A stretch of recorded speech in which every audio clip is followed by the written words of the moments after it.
Now, the University of Oxford is to offer extra grants to students from poorer backgrounds thanks to a multimillionaire called Kevin Malone, who made his fortune in the United States. Last year, he saw a report for the 10 o'clock news about the university's bursary scheme, and he decided he wanted to help. Mike Baker takes up the story. It was this report on Oxford's bursary scheme for the 10 o'clock news last year which directly prompted this donation. 80-year-old Kevin Malone didn't go to Oxford or any university. He left his Nottingham school at 14, eventually making his fortune in the United States, producing photographic plates.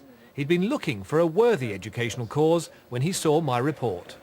I had seen it on the BBC News, which I was in the habit of watching each evening. And when it appeared on there, I thought they were doing just the thing that I was looking forward to try to do.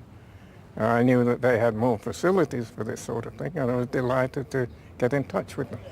As a thank you, Oxford invited him to visit its colleges and attend today's honorary degree ceremony. But traditions like these can give some the false impression that Oxford is only for the well-off or well-connected.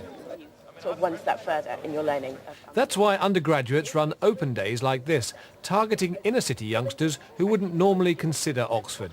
Now, many more of them could benefit from the new student grants being funded by Kevin Malone. With this scheme, Oxford is doing what the government is trying to do nationally. That is, get young people like these from a wider range of social backgrounds into university. But the trouble is, since grants were scrapped, there's a financial obstacle.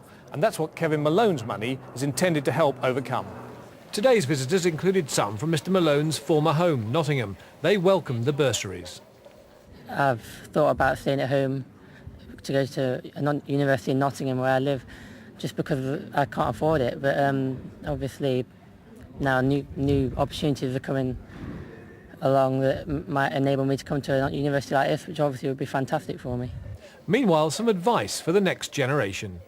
I would say to younger people, work hard, the future is yours. And with that, I'm signing off.